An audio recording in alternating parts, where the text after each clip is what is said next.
ಅಂಡಾಣು ದಾನದಂಧೆ ಏನಿದು ಪ್ರಕರಣ? ಅಂಡಾಣು ದಾನದಂಧೆ ಪ್ರಕರಣವನ್ನ ಭೇದಿಸಿದ ಪೊಲೀಸರು. ನಮಸ್ಕಾರ, ADN.comಗೆ ಸ್ವಾಗತ. ನಾನು ಸಪನ. ಬಡ ಮತ್ತು ಅಸಹಾಯಕ ಮಹಿಳೆಯರನ್ನ ಪದೇ ಪದೇ ಶೋಷಿಸಿ ಅಂಡಾಣು ದಾನ ದಂಧೆಯನ್ನ ನಡೆಸ್ತಾ ಇದ್ದ ಜಾಲವನ್ನ ಮಹಾರಾಷ್ಟ್ರದ ಥಾಣೆಯಲ್ಲಿ ಪೊಲೀಸರು ಭೇದಿಸಿದ್ದಾರೆ. ಪ್ರಕರಣದಲ್ಲಿ 3 ಆರೋಪಿಗಳನ್ನ ಬಂಧನ ಮಾಡಿದ್ದಾರೆ. ಬದ್ಲಾಪುರ ಪೂರ್ವದ ಜೋವೇಲಿಯಲ್ಲಿರೋ ವಸತಿ ಅಪಾರ್ಟ್ಮೆಂಟ್ ಮತ್ತು ಸೋನೋಗ್ರಫಿ ಕೇಂದ್ರಗಳಲ್ಲಿ ಅಕ್ರಮ ದಂಧೆಯನ್ನ ನಡೆಸಲಾಗ್ತಾ ಇತ್ತು. ಈ ಜಾಲ ಸಂತ್ರಸ್ತ ಮಹಿಳೆಯರಿಗೆ ಪ್ರತಿ ಋತುಚಕ್ರದಲ್ಲಿ 25,000ದಿಂದ 30,000 ರೂಪಾಯಿ ನೀಡೋ ಆಮಿಷವನ್ನ ಒಡ್ಡಿ ಅವರನ್ನ ಪದೇ ಪದೇ ಅಂಡಾನುದಾನಿಗಳನ್ನಾಗಿ ಬಳಸ್ಕೊಳ್ತಾ ಇತ್ತು, ದೈಹಿಕವಾಗಿ ಶೋಷಿಸಲಾಗ್ತಾ ಇತ್ತು ಅಂತ ಪೊಲೀಸರು ತಿಳಿಸಿದ್ದಾರೆ. ಇನ್ನು ಪ್ರಮುಖ ಆರೋಪಿಗಳಾದ ಸುಲಕ್ಷಣಾ, ಅಶ್ವಿನಿ ಹಾಗೂ ಮಂಜುಷಾ ಅನ್ನೋರನ್ನ ಬಂಧನ ಮಾಡಿದ್ದಾರೆ. ಬಂಧಿತ ಆರೋಪಿಗಳು ಸಂತ್ರಸ್ತಿಯರನ್ನ IVF ಕೇಂದ್ರಗಳಿಗೆ ಕರೆದುಕೊಂಡು ಹೋಗಿ ಅಲ್ಲಿ ಶಸ್ತ್ರಚಿಕಿತ್ಸೆಯನ್ನ ನಡೆಸೋ ಮೂಲಕ ಅಂಡಾಣುಗಳನ್ನ ಹೊರತೆಗೆದು ಲಕ್ಷಾಂತರ ರೂಪಾಯಿಗಳಿಗೆ ಮಾರಾಟವನ್ನ ಮಾಡ್ತಾ ಇದ್ರು. ಈವರೆಗೆ ಸುಮಾರು 20 ಮಹಿಳೆಯರು ಈ ದಂಧೆಗೆ ಬಲಿಯಾಗಿದ್ದಾರೆ ಅಂತ ಹೇಳಲಾಗಿದೆ. ಇತ್ತೀಚೆಗೆ ಅಂಡಾನುದಾನ ದಂಧೆಗೆ ಬಲಿಯಾಗಿದ್ದ ಮಹಿಳೆಯೊಬ್ಬರು ಥಾಣೆ ಉಪ ಜಿಲ್ಲಾ ಆಸ್ಪತ್ರೆ ಮುಖ್ಯ ವೈದ್ಯಕೀಯ ಅಧಿಕಾರಿ ಡಾಕ್ಟರ್ ಜ್ಯೋತ್ಸ್ನಾ ಸಾವಂತ್ ಅವರಿಗೆ ದೂರನ್ನ ಕೊಟ್ಟಿದ್ರು.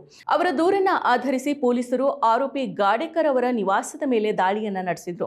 ದಾಳಿ ವೇಳೆ 3 ಆರೋಪಿಗಳನ್ನ ಬಂಧಿಸಿ ಮೊಬೈಲ್ ಫೋನ್ ಸೇರಿದಂತೆ ಕೆಲವು ಸಾಕ್ಷಿಗಳನ್ನ ವಶಪಡಿಸಿಕೊಂಡಿದ್ದಾರೆ.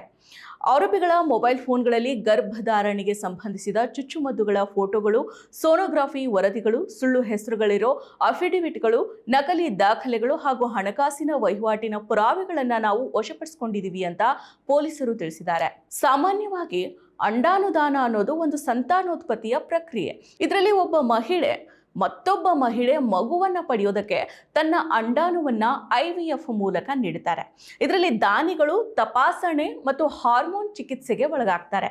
ನಂತರ ಅಂಡಾಣುಗಳನ್ನ ಹೊರತೆಗೆದು ಫಲೀಕರಿಸಿದ ಬಳಿಕ ಸ್ವೀಕರಿಸೋರ ಗರ್ಭಕ್ಕೆ ವರ್ಗಾವಣೆ ಮಾಡಲಾಗುತ್ತೆ. ಇದನ್ನ ಕಾನೂನುಬದ್ಧವಾಗಿ ಮತ್ತು ಸುರಕ್ಷಿತವಾಗಿ ಮಾಡಬೇಕಿರುತ್ತೆ.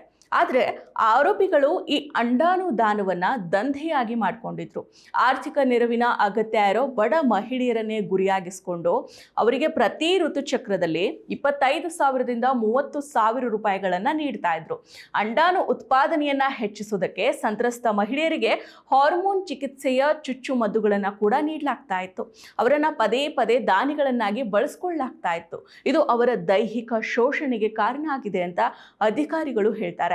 ಬಂಧಿತ ಆರೋಪಿಗಳು ಸಂತ್ರಸ್ತಿಯರನ್ನ IVF ಕೇಂದ್ರಗಳಿಗೆ ಕರೆದುಕೊಂಡು ಹೋಗಿ ಅಲ್ಲಿ ಶಸ್ತ್ರಚಿಕಿತ್ಸೆಯ ಮೂಲಕ ಅಂಡಾಣುಗಳನ್ನು ಹೊರತೆಗೆದು ಲಕ್ಷಾಂತರ ರೂಪಾಯಿಗಳಿಗೆ ಮಾರಾಟ ಮಾಡ್ತಾ ಇದ್ರು. ಈವರೆಗೆ ಸುಮಾರು 20 ಮಹಿಳೆಯರು ಈ ದಂಧೆಗೆ ಬಲಿಯಾಗಿದ್ದಾರೆ.